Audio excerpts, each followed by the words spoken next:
resume. We're recording the session. So let me share my screen. And let me know if you can see the screen. Yes?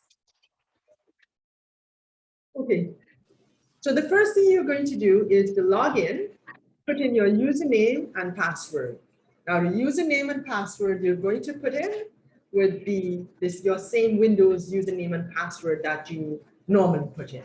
All right. So let's suppose you are, say, Miss Jean Lally. You will log in here as, let's go. Let's see if I have you in here already. Here, log out. Log in here as J Lally.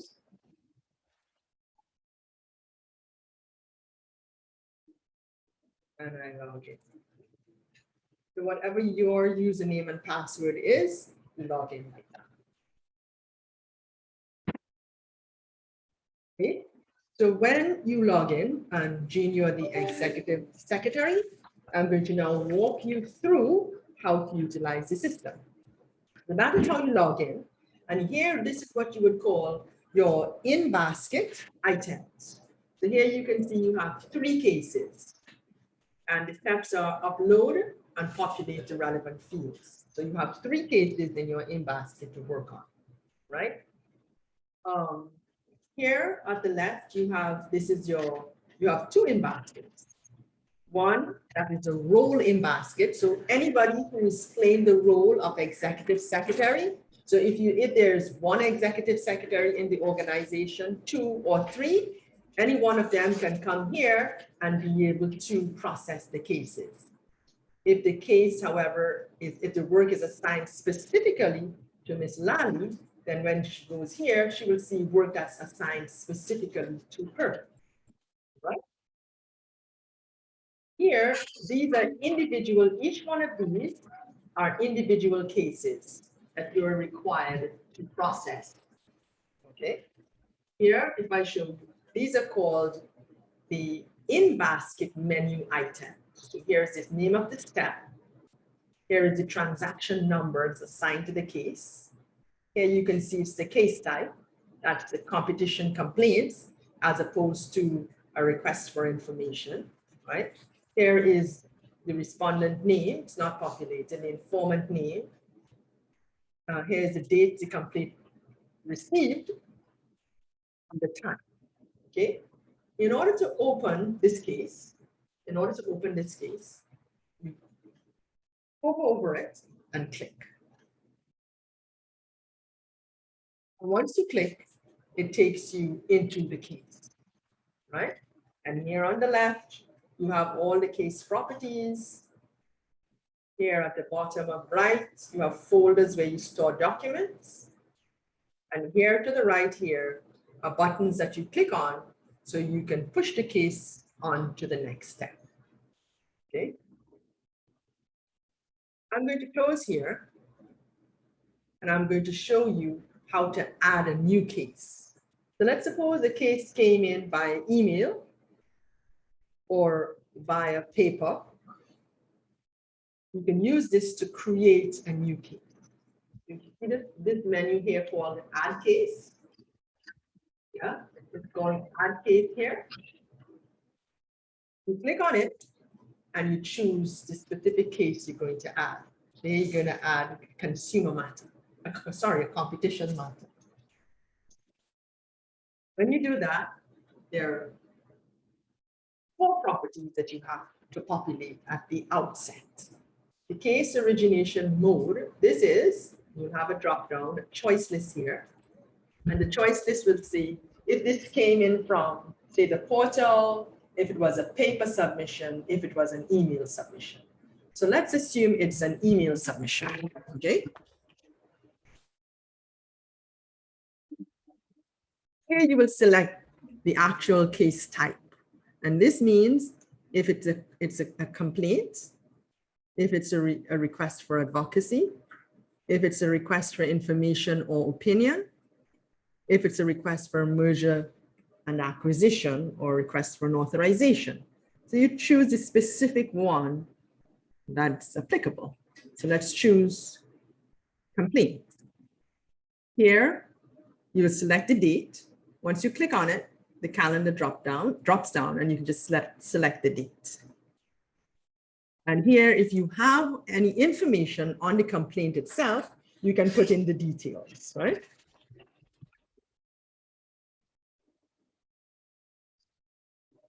And as much detail as you have as needed to put in here. And then you click here and you add the case. So you can see you have 4 criteria to populate, and then you click add case.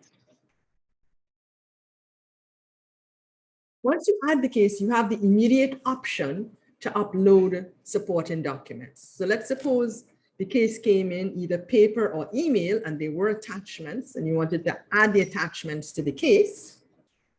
Then you would click here, choose files, select the attachment, the documents. It was a complaint form and the complaints document. You open, and then you click add. And it would be added to the case. Yeah. You can see here, if I go look here, you can see the time it was created, 12:09, that's our time. It will be 11 your time. So this would be the case here. Yeah. When I click here, the case will come back to you, and you can continue to populate as needs be. So if you have more information on the respondent, right? If you have any more specifics on the respondent, and suppose you know the respondent name, right? And you know the person who was acting on behalf of the respondent.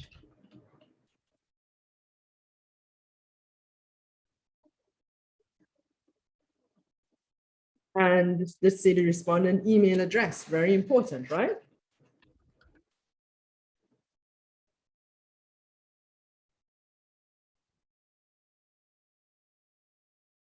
And if you have the telephone number, et cetera, you put down the details here.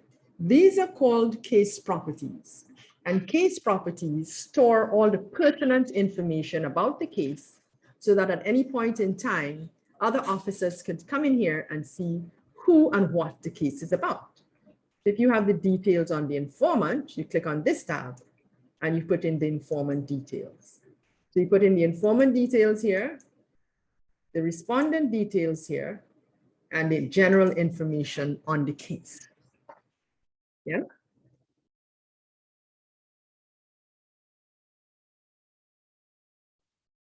The documents that you uploaded initially, they're stored right here. They're stored in the case, right in the complaints documents folder. You can see the 2 documents here, right?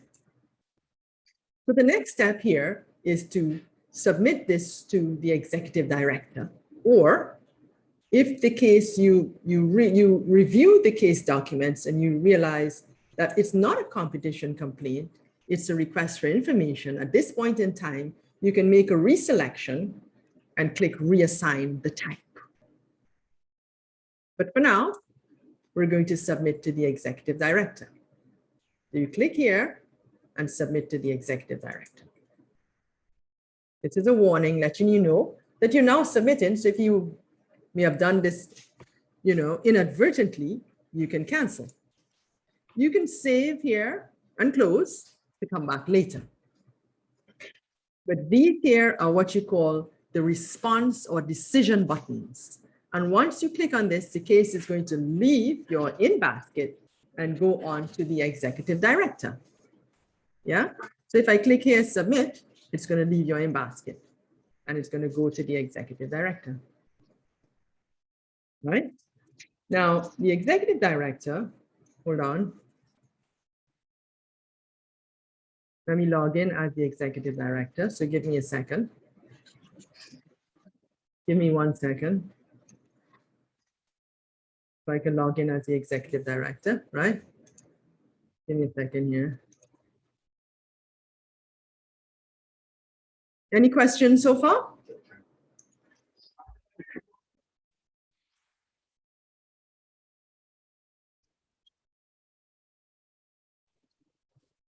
Just one. Go ahead. If, say, at the initial stages when you're selecting the type of matter, whether it's a competition or a consumer, if an error is made, is there an option to go back, or will you need to complete the process and then reuse the case number? How does it work? Sean, can you repeat that question? Because she broke up a bit. Go again, Aisha. Yes, what I was asking is if in the initial stages when you're just creating the complaint, if you choose, say, a consumer issue instead of a complaint, or do you have an option to go back and change it? Yes, that's an excellent question. So let me demonstrate that. Okay. So this is a case that was just created that went to the executive, right? So the executive secretary or the person who added the case, so it could be any secretary or anyone else, you can go here and reselect. Let me show you. So let's suppose you inadvertently or you added the wrong type and you want to change the type, you could just click here and you can reselect it here, request for, so you can choose correct typing. Yeah. If it was a request for advocacy, if it was a request for mergers and acquisitions. So you can just simply select here. You see changing, right? So that's not where I was referring to. Prior to that, before selecting the case submission type, before that, there was two options which you selected, either consumer issue or competition issue, or I believe it was consumer complaint or competition complaint. Yeah. So at that section, is there any option to go back to that first stage or no? Excellent. What we're going to do is that you're not going to be allowed to have that selection. You're only going to have one option to select competition. Okay. So if you're from the competition department, you'll only be allowed to create competition cases. If you're from the consumer department, the commission, you'll only be allowed to select consumer. Okay. Thank you. That's just a security matter that we will have to assign to the cases. Because we are using test users, you have access to everything. But when you get it, you won't have access. So you won't even have that option. Okay, so now I understand exactly what you were talking about. Okay, so now the case as would have been submitted is at the executive director. The executive director can make a comment here, right? He can say, Jean, or anybody else for that matter, please prepare a letter to the respondent indicating XYZ. Let's just say he says that, right? He adds this comment here. It's okay, and he can assign the executive director. Sorry, it's executive secretary. Right? Hang on a second. Give me 1 second.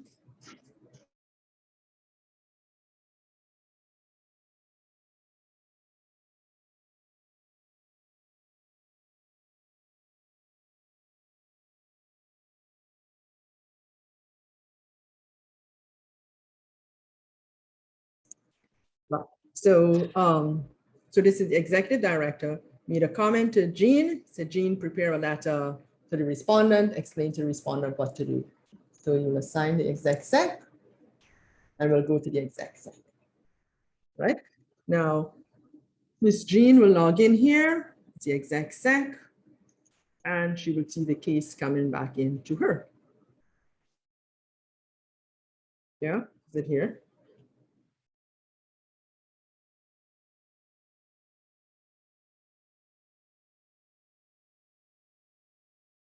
But on this case, hold on. I think it's in here. Okay, hang on. Give me a second.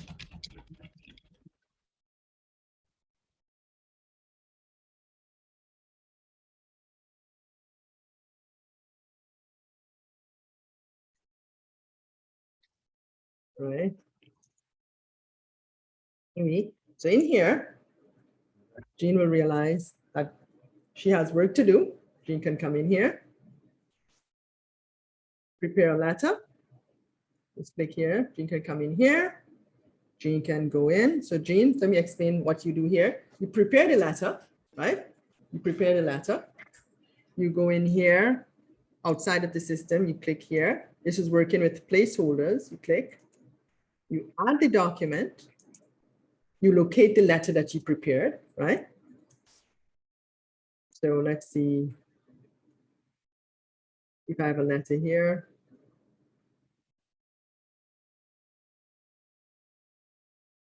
Call this the letter, right? You add the letter to the merchant. You see the letter added there, and you can see, as you can see here, it was modified by Jean Lally and the time it was modified, right? You can save and postpone, and you're not ready to send it back, or you can click complete task and it will go back. It's as simple as that. Here you can see on the left when it was created. If there is a due date, it will be placed here, and these are the instructions of what you have to do to prepare this letter. And once you're finished, you can click complete task and it will go back to the originator. All right. Now, let me show you a couple other things. In order to add, suppose you wanted to add another document here instead of this. This is the wrong one. You can click here. You can remove this attachment and you can go back and you can add the correct document. Let's suppose you added that by accident, okay, the wrong one. You go back here, you click, this is the document you wanted to upload, and you click add. So it's very simple. And you place these documents here so that the person, the person who assigned this to you to prepare can easily see the document placed here. Now, if you wanted to work with documents already in the case or review documents in the case, you go to the case folders. And in the case folders here, there will be documents stored in here, or you can add documents in here. So let's say, for example, you were required to add a number of documents to the case, or you have some paper documents and you were advised that you should convert these documents, the electronic copy, scan and upload them to the case. So this is how you would do it. You can add here a folder, and you could call this folder either scanned documents, right? You can add another folder called research documents. Add. And you can add another folder called, let's say,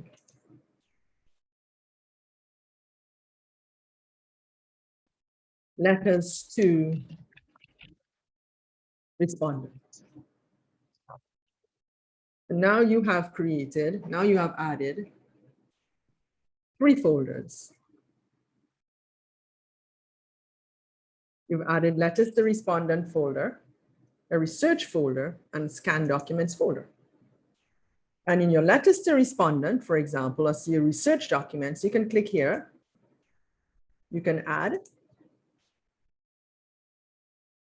And you can select all the research documents that you need to add to the case if you're required to do so. So suppose you needed to add 10 documents to the case, you highlight them all, click open and add. And all the documents will go into, as you can see down here, I'm scrolling, all the documents will go into the research documents folder. When you create a letter to the respondent, if you wanted to have these stored properly, you can create all letters to the respondent. You can add all your respondent letters into this folder here. So then you go here and add, right, from document. So let's suppose I take this document here right? And I save this as letter to respondent, right? Let's suppose I wanted to do that. Right, I'm going to call this letter to respondent, and I save here, right? And when you go back into the system here, you wanted to add the letter to respondent. So you click here, you choose the file, you select the document,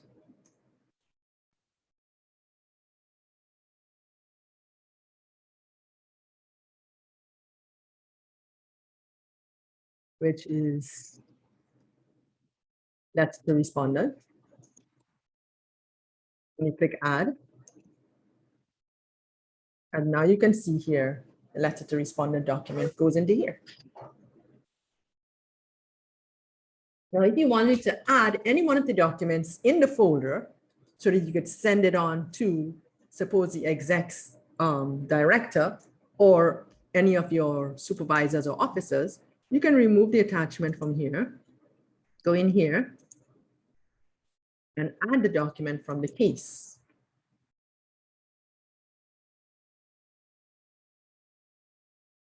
So here you go. You look here, it's in this folder, letter to respondent. You click on the letter to respondent, add.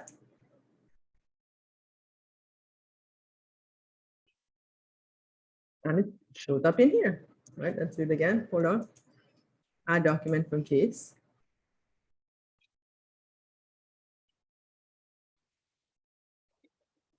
Letter to respondent here. Click. There you go. Add. And letter to respondent shows up here. Yeah. And then you can click save or complete task. Yeah. Everybody understanding so far?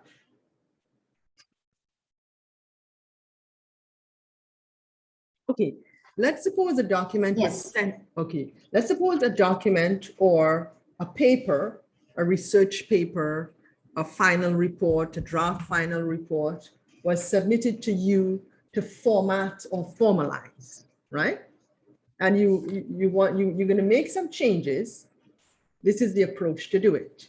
You should right click on the document. So if it's submitted to you either in one of the folders down here, or it's placed here in a placeholder, you right click on it and you check it out. When you check it out, say check it out and download, there's a lock on it here showing you that this document is being checked out by Jean Lally and the time it's checked out. You can go into that document, right?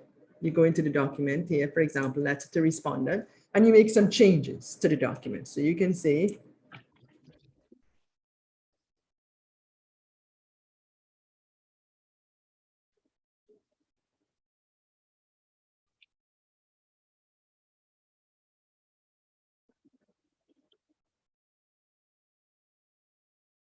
all right. So you make some changes to the document and you click here and you click save. So you worked on a document outside of the system and then you come back in here and you right click, you check in the document. You choose a file. When you check in the document, letter to respondent here, check in. The document will have the updated information that you put in. So if I right click here and I preview this document, you can see here that it encompasses the changes that you just did, right? Letter to respondent, XYZ. Now I'm going to close this. I'll come back to that. And if you go here and right click and check the properties now, when you go to the versions, you will see that there was version 1 created. And then there's version 2 created. And version 2 is superseded. Version 1 is superseded by version 2.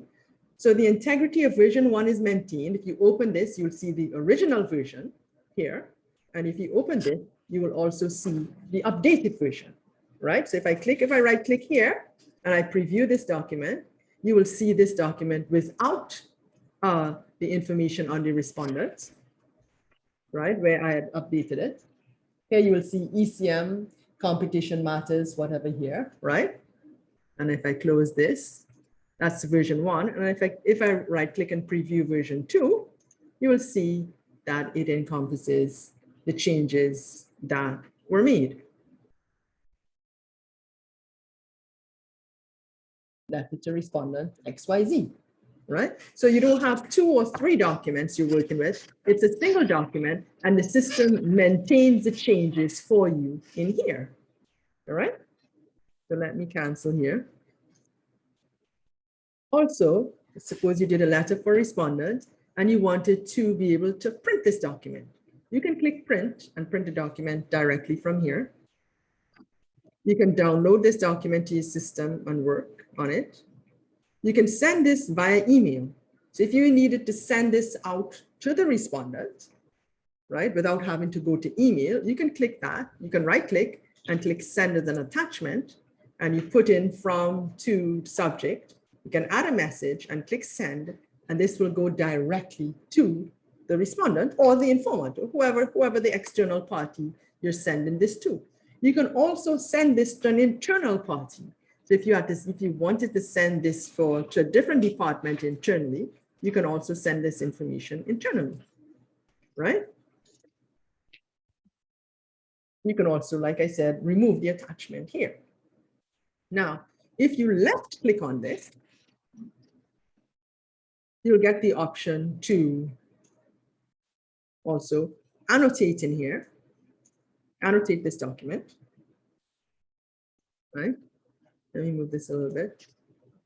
You can annotate this document. You can look at the different layouts, split horizontally, split vertically, etc. And you can move this around, taking a little bit to load. You can move this around so you can see it expanded on the page, right? Now, if I wanted to remove that, if you wanted to remove this, let's just say, and add a different attachment here. So let me add another attachment. Click here first, you click there first, and then you click add. You add a document here. Add an attachment. Let's say I add any attachment. I add.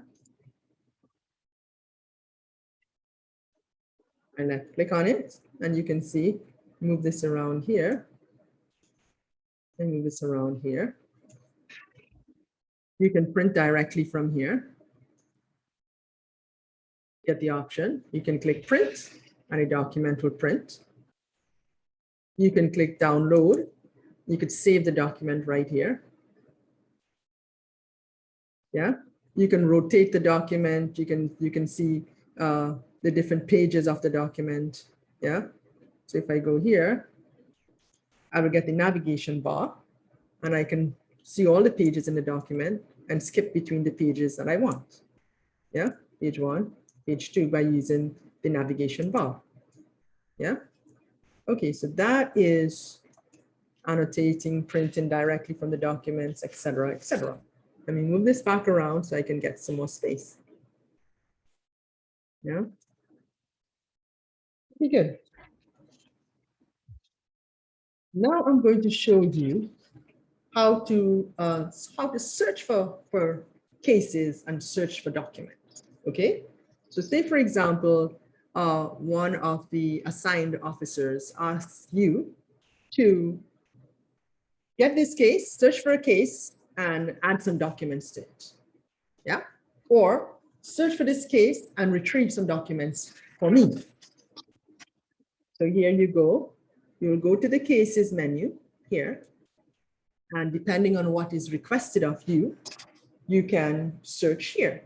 So if your job was to find out all the cases that were submitted yesterday for competition complaints matters, let's just say, you go here, you can select when the case was added, the date it was added, yesterday. You click search, and you can see here all the cases that were added yesterday. If you were required to access one of the cases that came in with a specific case number, And you were required to either retrieve a document from the case or add a document to the case. You can go in here. Suppose it was this case. You can click on the case. And this is all the details of the case. The view here, as you can see, these are the documents. These are activities, and this is the history of the case. If you wanted to add documents to this case, you click here and add a document. If you wanted to find the document from this case, you can go in here and look for the documents that were stored in the case. All the documents in the case will show up here. So if you wanted to add a document to this case, you can click here, add document, choose the file, and use the same letter to respondent, double click, add, and the document goes into the case. You can then make a comment to your supervisor, whoever, so you can see there, Joe, I added the document to the case folder named letters to the respondent.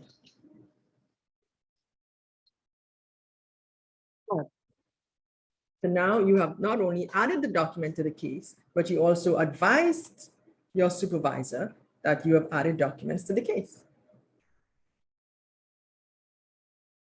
So when Joe goes in, Joe can see that the document he requested is not only added to the case, but added to the correct folder. Yeah.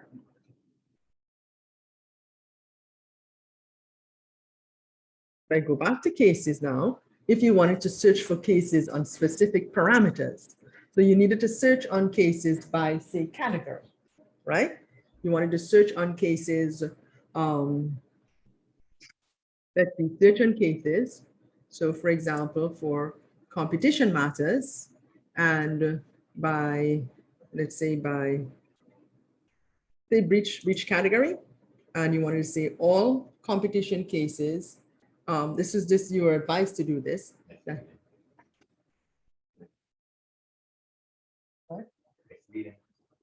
Misleading, there you go. So let's go and look for misleading advertising, right?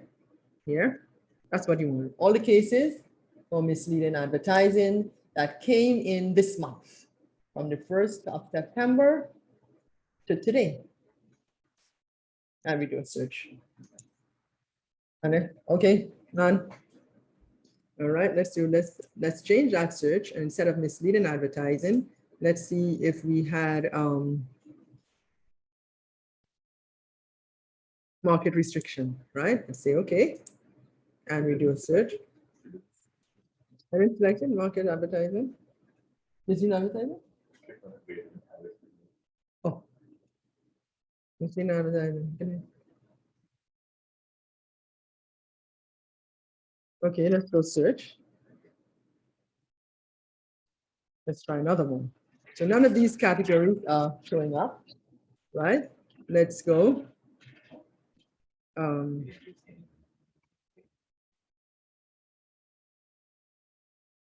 Hold a second.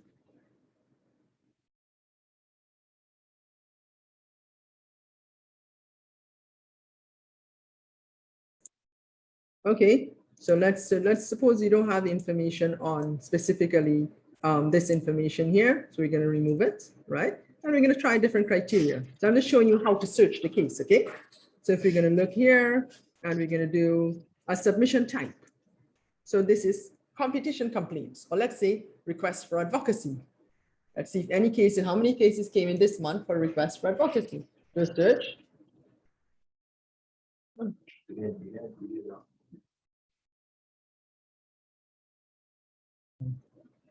There you go. Let me remove this. There you go. Good. And now I go down here and I go the submission type request for advocacy. And you can see all these cases came up for request for advocacy. All right.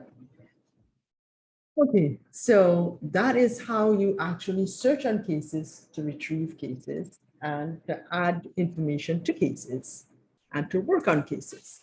So in a nutshell, that is how to use the system, right?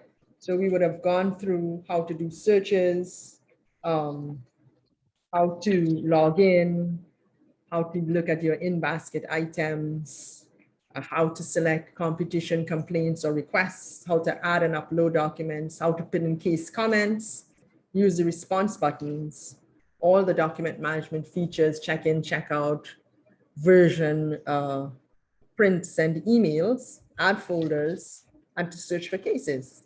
So any questions? So I have one question, Elena. Yes. Did you, if I guess it's the same thing.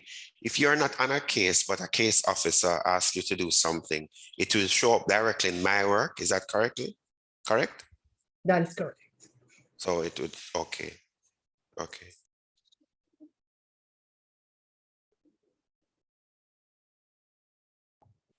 Would I you have a like, question as well. go ahead. So I wanted to verify if there's like a help section or a hub that we can go to, like sort of like a handbook, if any information is forgotten or if new persons need to be trained, just for future purposes, or Yeah. is this a? We're going to send you manuals so that you will be able to reference the manuals, and anything that you were trained on, you would have in the manual.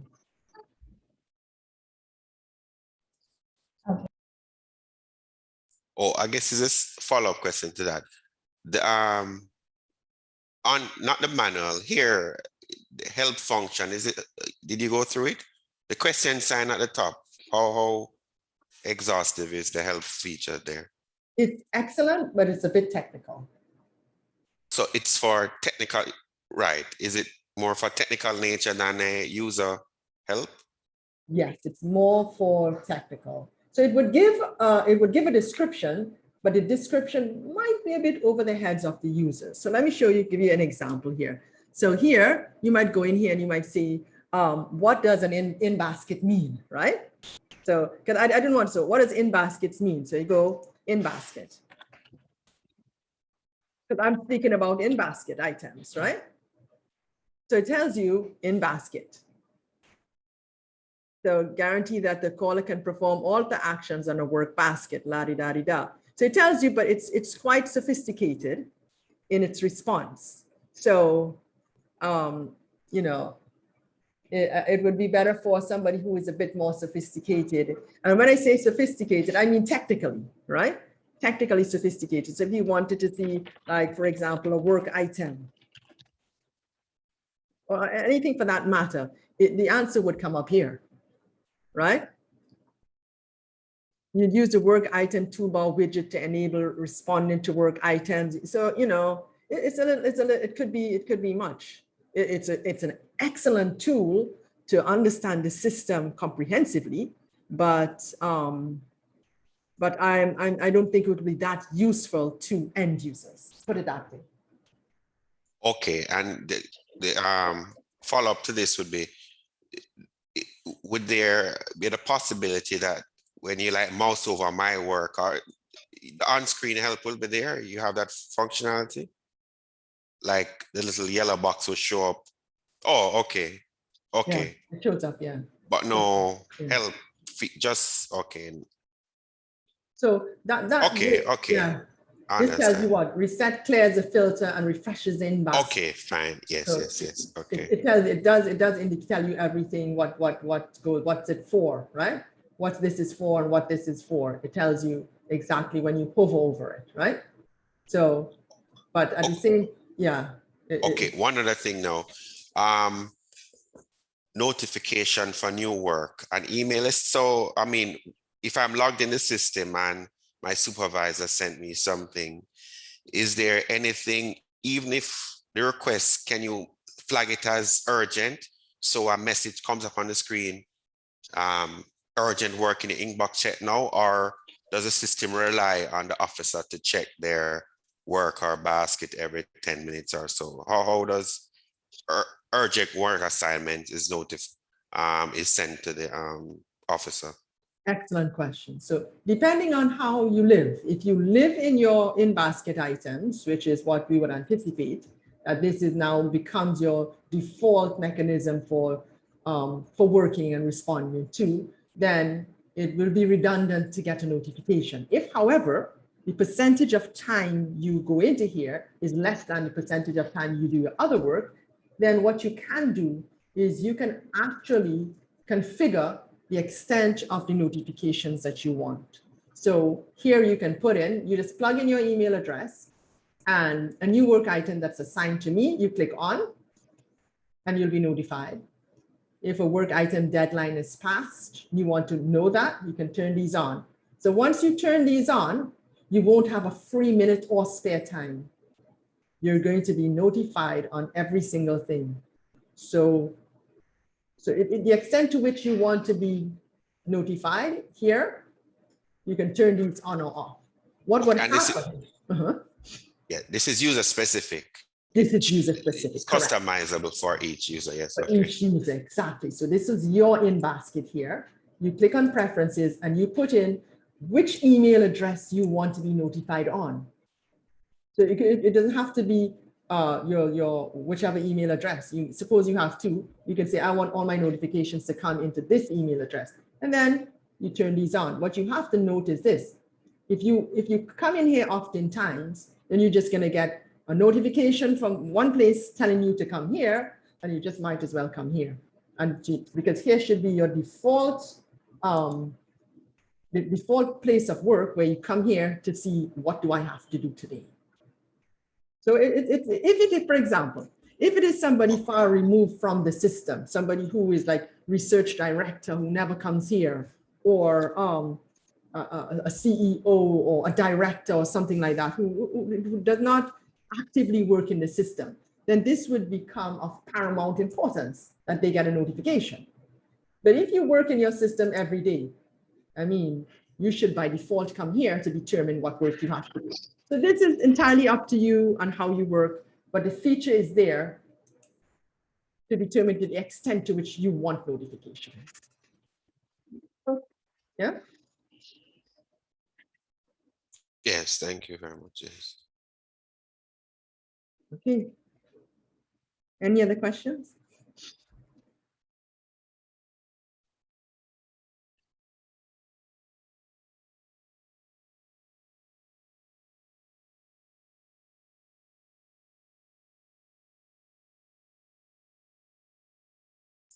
And not hello? Hello? Go ahead, go ahead. The screen did you speak about delegation here? Is it function relevant for admin assistant? Delegate work. Is it possible for them to delegate work? It is possible, but I think rules and regulations would have to be made surrounding the use of the tool to determine. No. Yes. No, not that if it can't. No, is it a function here that work can be delegated from one secretary to another? Is it there now, or you'd have to? No, look at here. Look here. So you can reassign this work to another secretary. So suppose this was sent to Jean, right? And let's say Jean was extremely busy and Jean needs to send this to, say, Deborah or Monique or Aisha, right? So let's reassign to Aisha. Let's go here. She can put in AY. Let's go search Aisha. Okay. Let's click on this, right? Require the current owner to approve the work item before routing it to the next step in the workflow or not, right? Click OK. And it's gone to Aisha.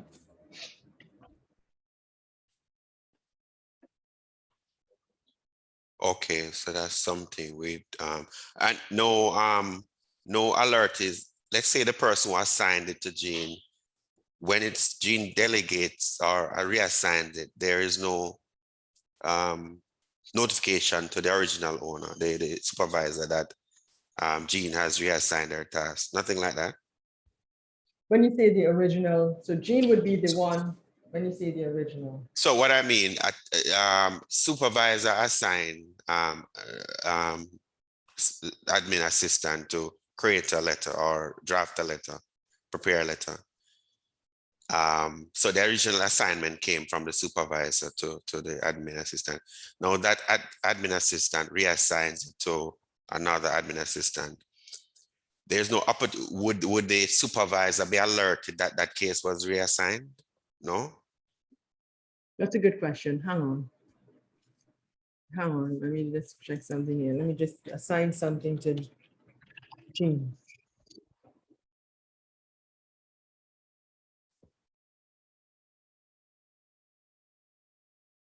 Oh, just give me a second.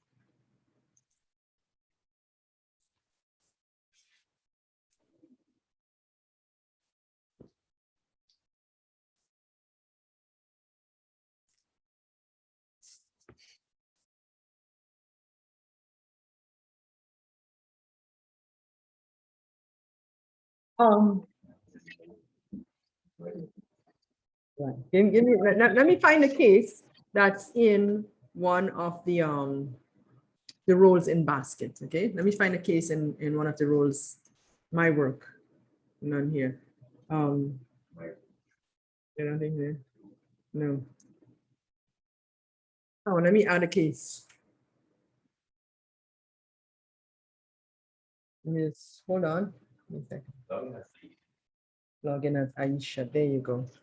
Let me log in as Aisha, because Aisha would have the case, right? You have to play many roles here. Bear with me as I play I wear my many hats. Let me log out and log in as Aisha. Log out, log in as A Young? A holder. Log in as A holder and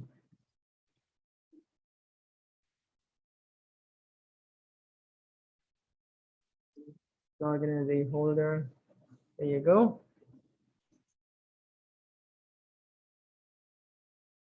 What did I do wrong?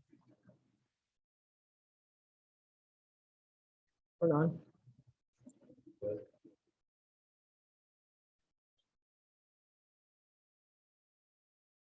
There you go. And log in as A holder. Hang on. Let me go to, give me a second.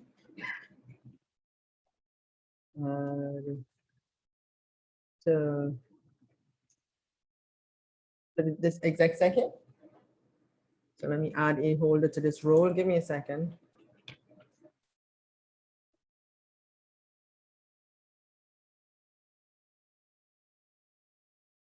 Aisha holder, there you go. Save. Let me go in and log in here.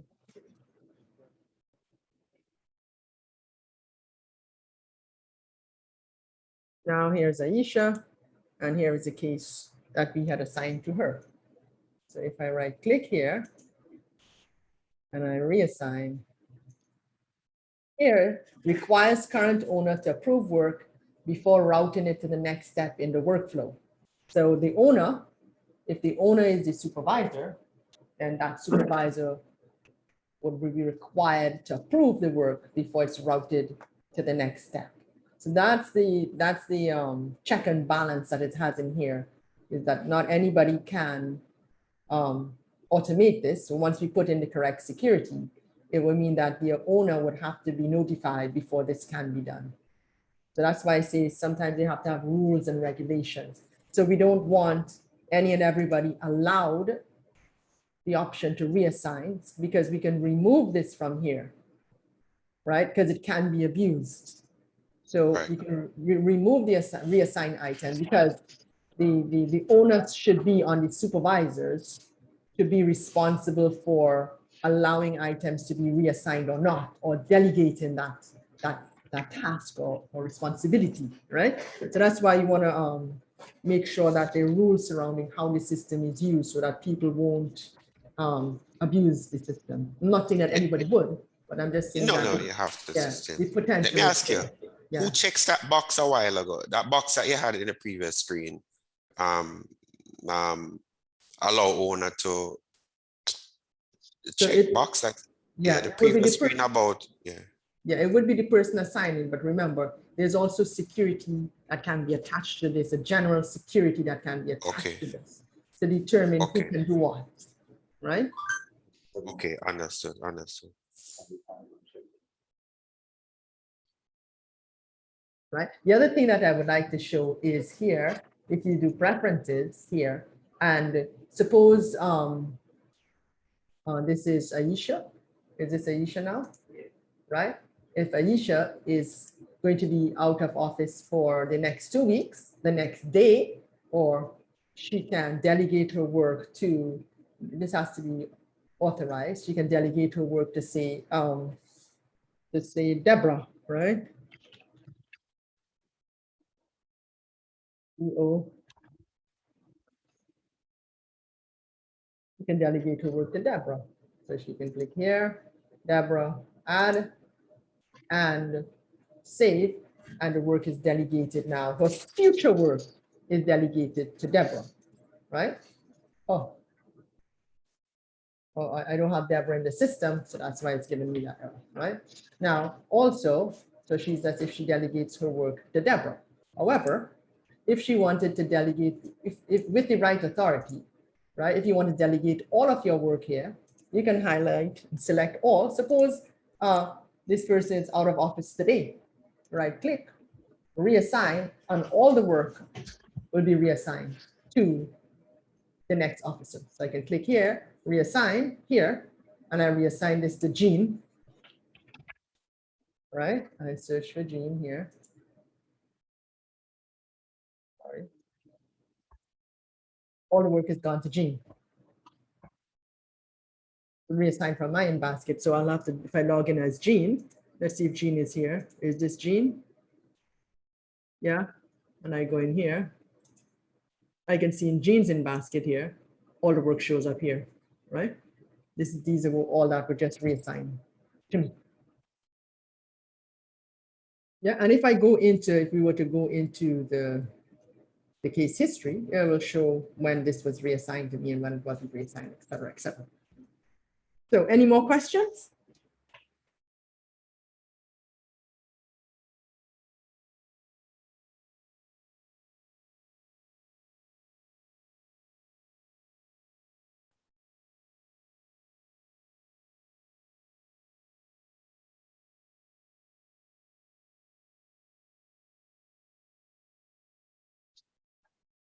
So Monique, Aisha, Deborah, and Jean, do you find the system is easy to use? Do you think it will add value, or do you think it's, yeah, what are your thoughts?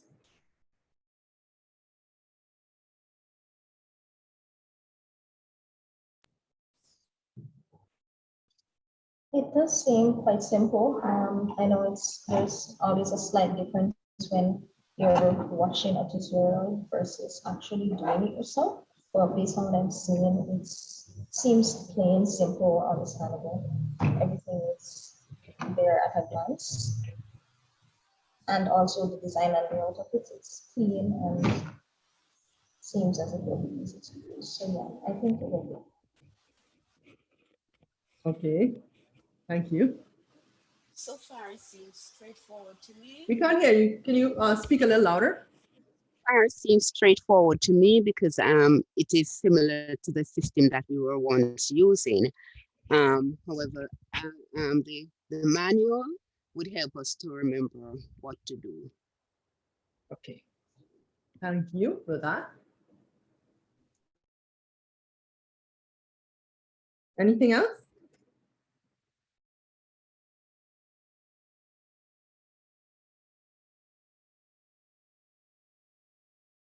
Okay, so thank you all very much. And we will continue. Well, once we deploy the system to your environment, we'll do a refresher training.